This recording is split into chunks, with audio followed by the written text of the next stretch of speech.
2023 could be an excellent year for Final Fantasy, but why? In this video, let's break down the expected announcements and releases Final Fantasy should have this year, and what it may show for the future of the series as a whole. So in my head, there are 3, possibly 4, depending on your perspective, main things happening with the series this year. Number 1 is the release of Final Fantasy XVI. It's always a big time for the series whenever a new numbered game gets released, and we're getting Final Fantasy XVI this year, headed up by Yoshi P, who also heads up Final Fantasy XIV, a game that is very renowned for its story and world building. And those strengths seem to be transferring over to the world of Final Fantasy XVI from what we have seen of it so far. Also later in this year, we will be getting the release of Final Fantasy VII Rebirth. Now, this one's supposed to come out way later in the year, in the winter, which just tells me December, and that's if it doesn't get pushed back to early 2024. However, Final Fantasy VII Rebirth will be arguably even more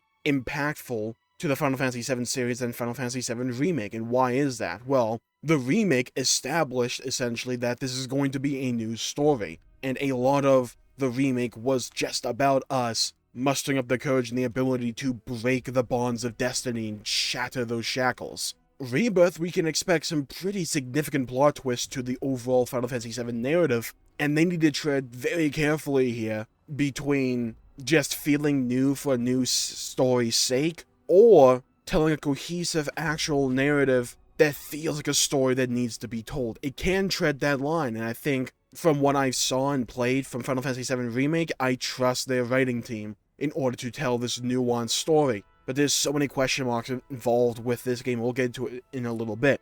We also have the almost certain announcement of the next Final Fantasy XIV expansion with the Fan Fest that will be happening this year. Endwalker wrapped up the story that started all the way back in arguably 1.0 or 2.0 of Realm Reborn. And with 6.0, that story kind of wrapped up and we're moving on into a new one. It's still in the same world with the same characters, but we're moving into a whole new narrative arc of the story. So seeing what the introductions to this new story is, can they tread the lines between the slow, methodical world-building Final Fantasy XIV used to be known for, while also still providing extremely hype moments to keep people who just came off the backs of Endwalker satisfied and engaged with the overall narrative. It will be a difficult endeavor to do, but if the patch stories thus far are any indication, they can tread that line while establishing new world building while also still being an interesting and engaging story by itself. Now, that 4th title I was talking about before that may or may not be considered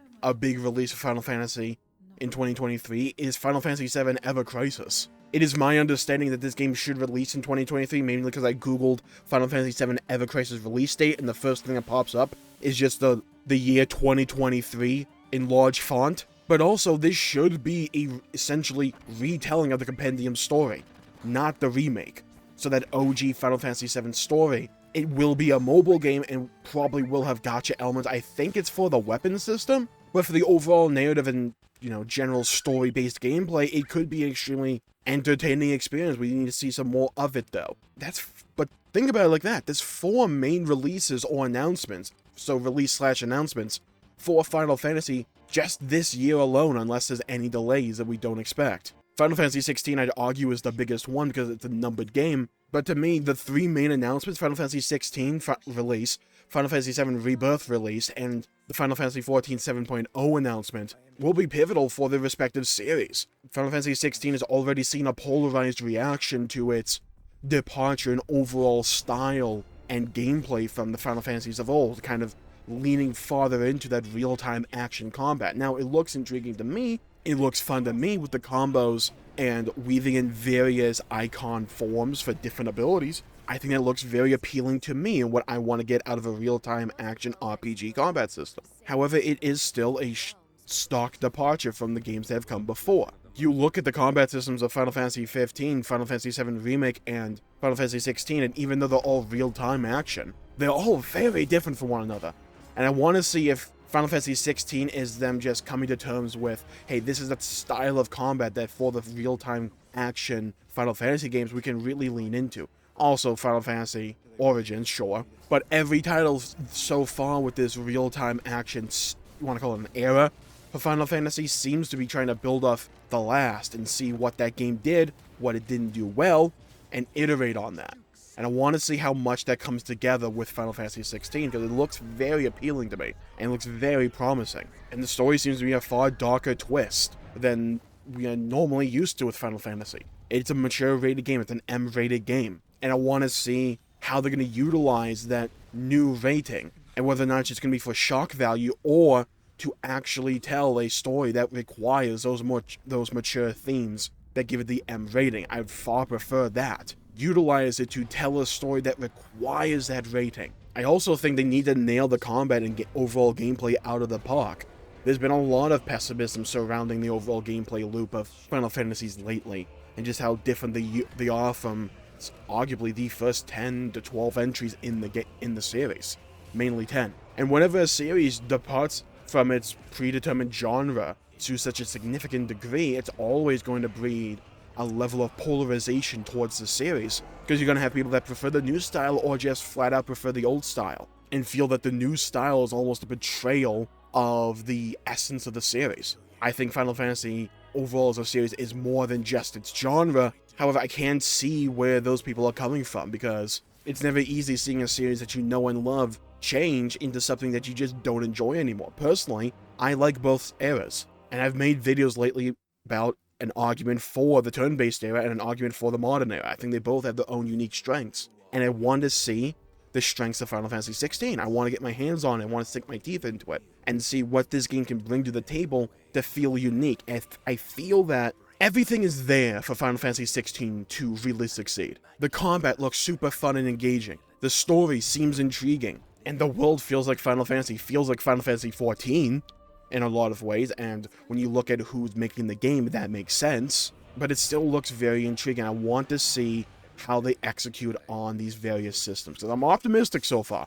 I'm very optimistic. It's in contention for a game I'd probably consider to be in the running for Game of the Year for me. So long as they can stick the landing and tell a cohesive and engaging narrative with gameplay that does not get old, it will probably be one of my favorite games of the year. We move over to Final Fantasy VII Rebirth, and they took a lot of risks when it came to the remake, and I love the remake. I love that game from nearly top to bottom. There's very few things that I don't enjoy about the Final Fantasy VII remake. Having said that, this is easily the title that could make or break the series for me, mainly because, yeah, we've established the idea that we're going to move into a new story and tell a different narrative from this point on with Final Fantasy VII.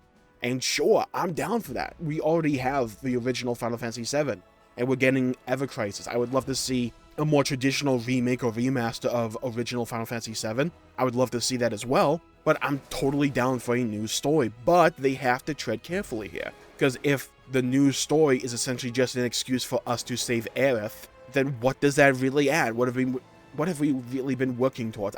So far, they haven't really given me reason to believe that this is the path they're going to walk necessarily. I think we could save Aerith, but I think the important thing for this will be that it needs to be a part of the greater story, not the reason that the story exists. And I feel that differentiation when it comes to the fate of Aerith will be pivotal. That her death can't just be the reason the story exists. To prevent it, if we do save her or if they do kill her off, either way, it needs to be a part of the overall story. It can't just be the story, unless you tell it in a very, very, very specific and skillful way. Like, there is a story to be heard here, where Aerith still dies, and the overall theme is, look, death will come one way or the other. You can't prevent it. I would also argue that the remake was largely thematically respectful of the original themes of Final Fantasy VII. Final Fantasy VII is a very political game with a lot of very human and relatable themes and messages. It's an environmentalist story. Shinra's a freaking corporation trying to rule the world, to take a hint from that one, that tries to destroy the world to extract natural resources, while also going to war over those resources. It's a very politically charged game in a lot of ways. However, it also dealt with other human themes, like Cloud's psychological responses to his past, his PTSD. Remember the dream sequence? There's a lot of very human messaging in Final Fantasy VII, and relatable messaging that was just gift-wrapped in this very extravagant Final Fantasy package. And with the remake, in my opinion, they were very faithful and respectful to that original messaging, especially when it came to Shinra and Mako and the fate of the world overall. And I want to see that Rebirth continues that trend, going into this open world, hopefully, section. Only thing mechanically speaking that I would like to see is more non-linear sections. Final Fantasy VII Remake was very linear, and you can argue that was a result of the fact that the Midgar section from Final Fantasy VII was very linear in its overall design. And sure, I can buy that argument for the most part, but going into Rebirth and we're going into that open world, that was a very important moment in original Final Fantasy VII where you escaped the confines of this linear city. We had to tread these corridors very carefully and specifically. And then you have a world to explore. Go have it. Go at it. Have fun. I want to have that moment with Rebirth. And they need to be careful with Zack here, because Zack's story, in my opinion, is one of the best aspects of the overall story of Final Fantasy VII, not just the base game. Crisis Core is an immaculate prequel to the events of Final Fantasy VII, in my opinion, and the ending is one of its strongest aspects. Bringing Zack back can work, but it's going to be along the lines of the Aerith story. It can't just be an excuse to bring Zack back. Bringing Zack back should be a part of telling this overall story that means something and means something important. That's what I really want to see. And honestly, when it comes to Final Fantasy XIV 7.0, I just want to see more of the same.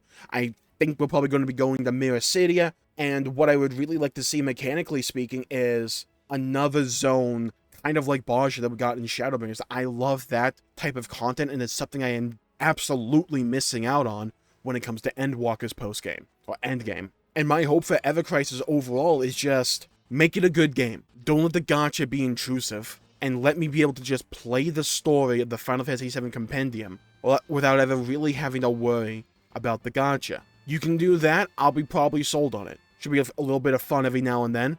I want to see the combat, I want to see the gameplay, I want to see if it is as enjoyable as original Final Fantasy VII, or if it's just kind of like Brave Exvius, because I'm not that big of a fan of that combat. I want to see some strategy involved, I want to see some... I don't know if it's turn-based combat, it may be. I want to see how it actually plays though. So yeah, overall, there's a lot coming out or being announced for Final Fantasy this year. And I feel that if they want to proceed with this real-time style for Final Fantasy moving into the future, you need to nail Final Fantasy XVI and Rebirth. Iterate on what Final Fantasy VII Remake did so well with its gameplay, in my opinion. And just iterate on that and make it even more fun and engaging when it comes to Rebirth. Each character having own personality and style in terms of combat as well was really fun. Lean into that. Give me a jump button, for the love of God. But lean into that. And I think there's a way to make, basic slashes more interesting overall instead of just spamming the square button over again and over. But I think they're really onto something with utilizing this ATB system for actions, consumables, and magic.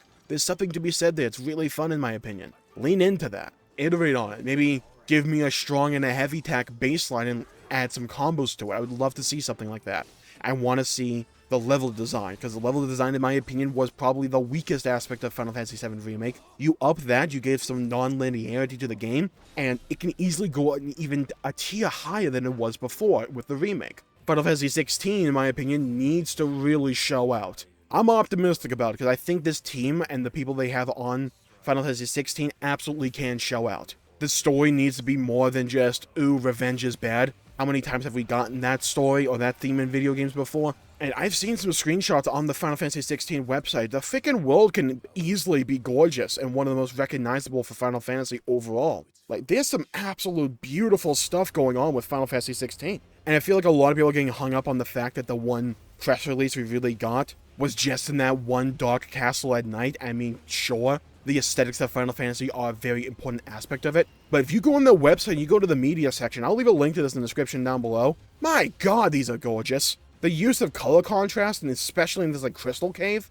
compared to the fights of Ifrit and Phoenix, then you go down to the desert and this giant waterfall, compared to the giant Titan battles afterwards. Final Fantasy XVI has the possibility to be one of the coolest worlds in Final Fantasy. It seems to be large in scale, and I'm really hoping that all the areas live up to this style. We know it's not a fully open world, it's going to be like individual sections that should be more open than just linear corridors, which is ideal for me. But I feel like Final Fantasy XVI, at least the story leading up to its release will be, it has all the cards that it needs.